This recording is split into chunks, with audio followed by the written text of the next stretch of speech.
I've been able to work in whatever I wanted from home, Zoom, make money, not leave the house, not put myself at risk at all, and then turn around and look at the one device I've been using every day and say, oh, I want to buy that stock and watch that stock go up, and then order groceries and not have to leave the house and do all of these other things. That is a problem. The digital divide needs to be addressed, which takes us back to why we're here. And the one thing that we love is cryptocurrency and digital assets is that closes that digital divide. Welcome back to The Breakdown with me, NLW. It's a daily podcast on macro, Bitcoin, and the big picture power shifts remaking our world. The Breakdown is sponsored by Nexo.io and produced and distributed by CoinDesk. What's going on, guys? It is Friday, January 1st, 2021. We made it. We are through 2020. We are on to something new. And so given that, I had to kick off the year with Tyrone Ross. Tyrone is the CEO of Onramp.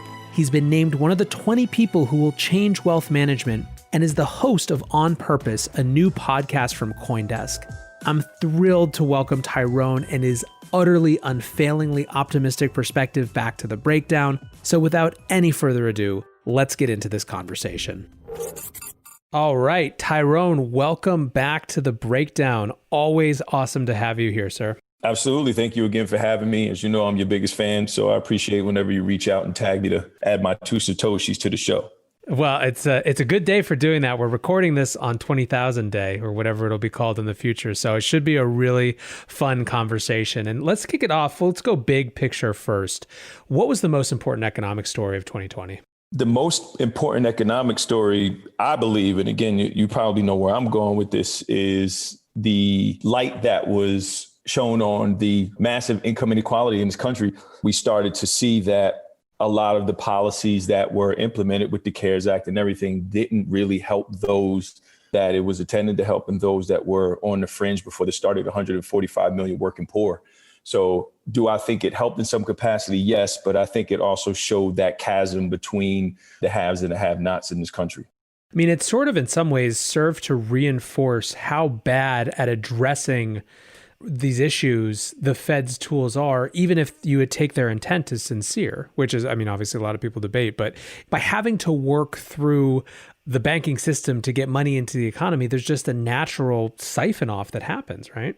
Absolutely. And they bookended it with coming out with the stable actors, whatever they want to call that. They were damning the technology and stable coins and this whole thing, which is literally, as I've gone on record saying, the only inarguable use case that Bitcoin has is that it's a salve to the unbanked. Nobody can argue that. I've been saying it all year.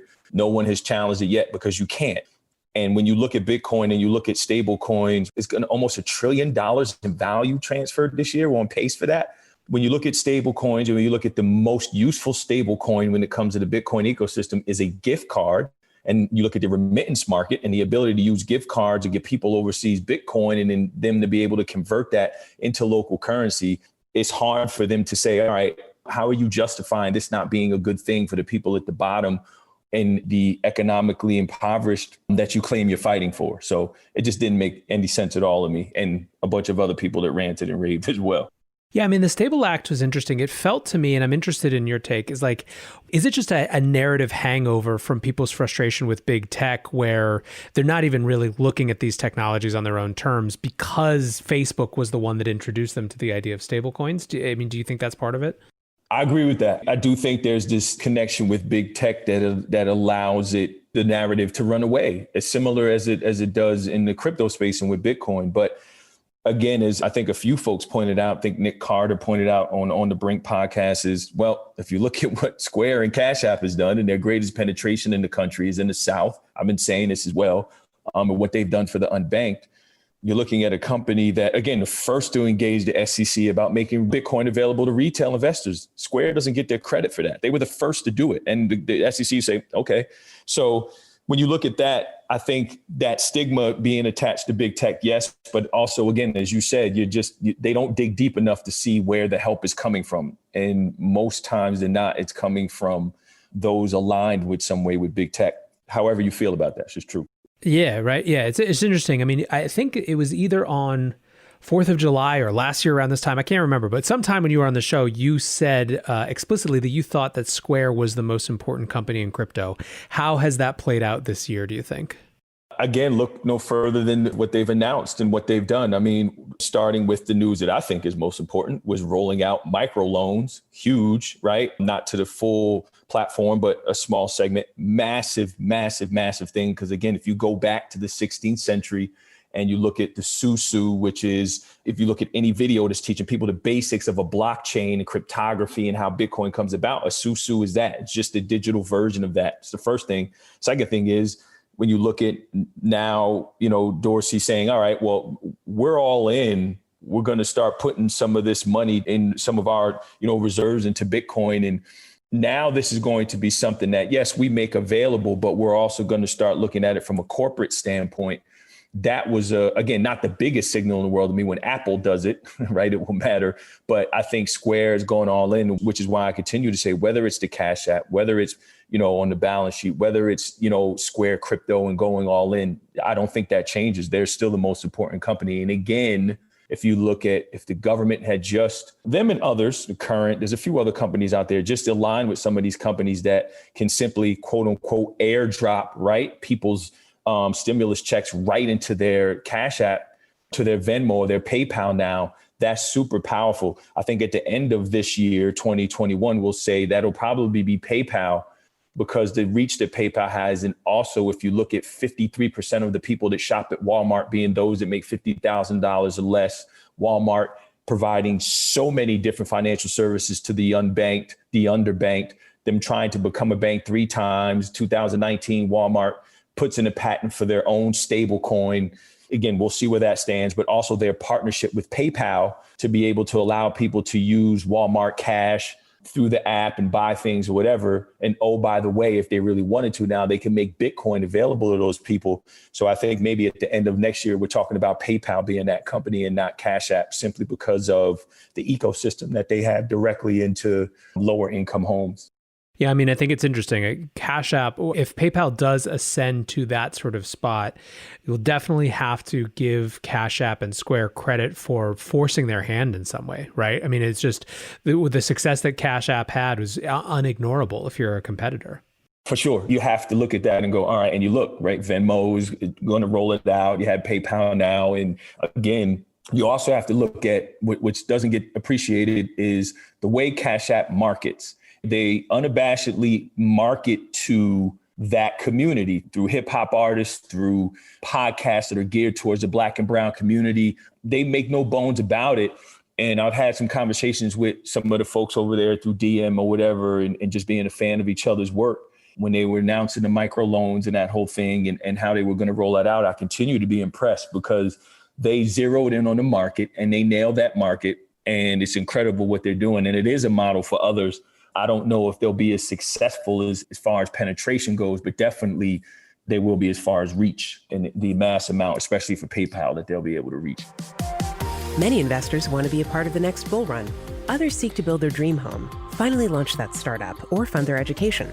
Try Nexo's instant crypto credit lines and borrow against any major cryptocurrency with no minimum or maximum withdrawal amounts, no fees whatsoever, no credit checks, and flexible repayment.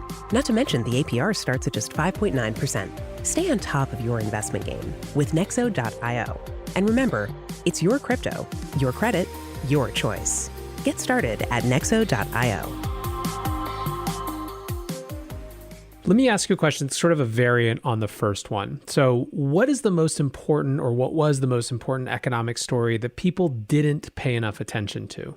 Oh man, that is an awesome question that they didn't pay attention to. I will say this, almost 70% of the country is financially illiterate. I think most people didn't pay attention to how much money the government printed, right? And what they did, right? As I was just reading, 25%, right, of all the dollars printed, I think what was in the last 6 months, 8 months or something like that. So I don't think folks understand the money supply. They don't understand the velocity of money. They don't understand any of those things. I think the majority of people walking around, and to be honest, most of those in our industry just don't understand what that meant. And then what the signal was to large institutional investors and macro folks that, all right, all you had to do was look at Real Vision and what Raoul Paul and all those guys were talking about, but even go back to last year, all the massive gold buying that was happening before that. Then you have $18 trillion of negative yielding debt now. Like, there's so many different factors there. But I think in here, when you look at what the government did, I think a lot of people just don't understand what that meant from two sides. One, of what it meant for asset prices and those that own things and have, and stabilization of the economy. You look at Warren Buffett yesterday saying he actually thought what the Fed did was positive. And then on the other side, where you have, from a negative standpoint, where you look at what that means for those that are illiterate or don't have access because they don't have a mortgage, so they can't refinance at lower rates, or don't have stocks, so they don't participate in the market that is going up and to the right for the last 11 years. They're not aware of crypto or Bitcoin or any of those things. They don't have accounts or whatever else, so they can't participate in any of this. And they're not even aware of what it means in terms of inflation or whatever else. So I just think it's easy to say, as I say on my walking talks, is if you keep throwing crumbs over the fence, the people are satiated. Their basic needs are met enough for them to survive, but not enough for them to thrive. So the government keeps throwing, crumbs over the fence to keep the people happy. Here's a $1,200 check. Meanwhile, there's 1.2 trillion going to all of these other organizations and things. And the majority of people don't understand what that means and how it impacts their lives. So I think that, again, as much as it was front and center for those of us that know, I think the privilege that a lot of us have, and a lot of the people that are going to be talking on your podcast and mine and others, we're privileged. We're in the know. We're a very small few. We're the ones that have done well enough to be able to Zoom from our living rooms for the last 8-9 months, where the people that had to be on the front lines had no idea what was going on behind the scenes. They were just walking out to the mailbox every day to see if that $1,200 check came. And the long-term effects of this for everyone, I think, are unknown here. So again, I think it's right in our face what the Fed did, but I think the long-term effects here, a lot of folks are guessing and trying to figure out what that means. But we're in this weird mix here of things that is just weird. It's a parallel universe where rates are, where stocks are, where foreclosures are, but yet housing prices are going nuts. Like, it's just a really weird time we live in, man. Are you worried about that kind of gyre widening over the next few months? I mean, we have like mortgage forbearance that's potentially coming to an end. We have some rent forbearance that's potentially coming to an end. Do you see it getting worse before it gets better? Like, the narrative is so focused on the vaccine and kind of that top level stuff that I just wonder about your take on that. I do. 50 million people, right, facing eviction. You have 9 million people that could lose their unemployment insurance at the end of this month. Well, not even at the end. What are we, 10 days from now? So I do worry about that. And again, a step up from that is all of the small business owners that are continuing to wipe out. As I talk to you now, I have a friend of mine, my best friend, his mom, has to move now because the landlord is just like, I can't do it anymore. I have to sell the building. So she has to move. So even if it's indirect evictions, as opposed to a direct eviction, which I've experienced more times than that, is a very awful thing to happen to anybody, to have your stuff put in the street. And especially at a time where there's a pandemic and it's cold. So we're just setting up for a very weird time here. And then you have, again, folks that are parading around and taking laps on doing well. And I get it. I definitely understand it, but just want to be sensitive that, a lot of what we've seen here is you get to give. So the more you get, you should give. And there's nothing wrong with that. Listen, it just comes down to this. And I'm going to keep saying it until people listen. We've addressed the race issue in this country. We know where people stand. Cool. We knew it. If you were in the Northeast, which I've said is the most racist area of the country, we knew it. But in other parts of the country, it was coming to. We know where everybody stands now. Race is out. We know. Cool. The class issue in this country, and more importantly, the caste issue in this country, is on Front Street, big time. And when we address this, which we are going to have to over the next couple of months, to your question, it is going to get very, very sad and tragic, because these are things that have been festering for years and decades. And now they're coming to losing a generation of children that haven't been able to go to school, access technology, people facing eviction. The long-term unemployed now, if you look at that number, has been risingly increasing. The second, third wave, I don't know what wave we are now of COVID. There are a lot of things here. Again, you can look at it, Pollyanna as well, some good things happening, but with the vaccine and all that, but that undercurrent, that bubbling up of what you saw with people in the streets, rioting and looting and all that, a lot of that was built up from years and years of other things. I don't care how you feel about rioting and looting. They were doing that for a reason. And then when you look at, what's on the precipice of happening here, we are going to have to address the class issue in this country. And until we address that, I've been able to work in whatever I wanted from home, Zoom, make money, not leave the house, not put myself at risk at all, and then turn around and look at the one device I've been using every day and say, oh, I want to buy that stock and watch that stock go up, and then order groceries and not have to leave the house and do all of these other things. That is a problem. The digital divide needs to be addressed, which takes us back to why we're here. And the one thing that we love is cryptocurrency and digital assets that closes that digital divide. It's one tool of many that needs to be put on the table here.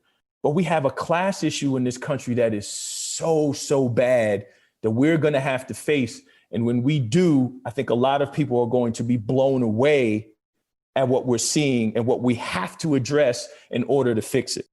So education and closing the knowledge gap is obviously only one part of it. It's more structural than just making sure people have knowledge about crypto or any other thing, right? Mm-hmm. However, I wonder, I guess, did we make progress this year? I mean, this is something you and I have been talking about for a long time now. Did we make progress this year in terms of resources available for people to learn, help bringing more people in, or do we just, still have a lot of work to go? Or it can be both, I guess. Yeah, it is both. And I will say this. One thing that I've learned is that struggle hurts, pain hurts, suffering is insufferable.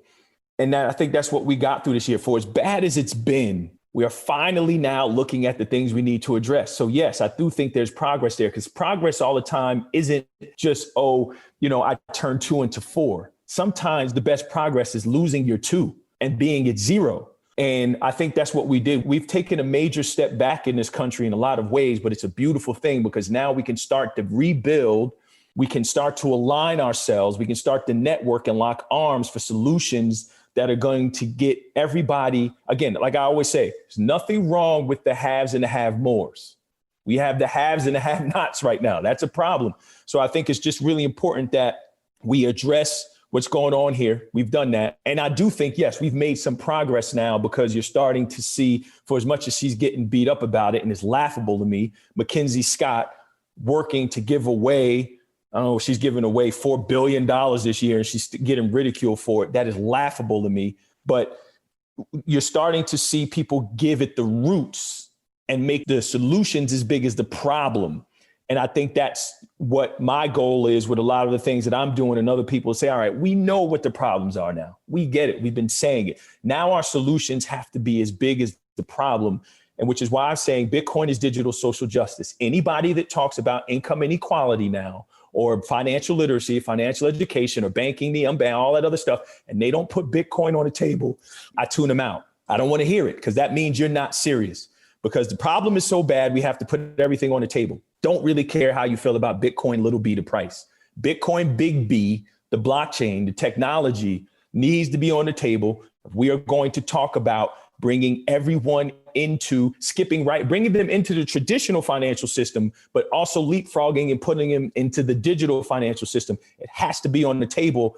If you do not bring that up, don't bring up ESG, don't bring up social justice, don't bring up any of that, because it needs to be in the conversation. And again, for those of us that fight for that, not only fighting for the power of Bitcoin and the love of Bitcoin and digital assets, but for the love of humanity and the love of people. And equality is one thing. Equality is one thing in and of itself. It's equity. Equity means that I'm going to get an equal shot based on my need, right? Some need more than others. And equity is what gets people really itchy in America. Oh, they're all good with inequality. Oh, okay. Yeah, everybody should see the game, but you got to see the game from standing on top of that building up there. You can, they look like pebbles down here to you. But equity means that I'm given a front row seat because I literally was sleeping on the street before. So I get to see the game field level. So we need to get comfortable with that. And I think, digital assets and a digital asset space is going to allow us to do that. Tyrone, awesome stuff. I really encourage anyone who wants to hear you talk more about this, follow you on Twitter if they're not already somehow, listen to the new podcast On Purpose. One question just to wrap up. What's one prediction that only you have going into the next year? I think next year we will see a large RIA say that they have a really significant amount of their client portfolios allocated to Bitcoin, and it will be the news of the year. Love it. Awesome. Well, sir, always great to talk to you. You standing invite to the show, and keep up the good work. Exciting year for you, and a lot more good stuff to come. Absolutely. Thank you, man. Be well. And again, if you're listening, please feed a hungry child. I appreciate you, man. Thank you for your advocacy.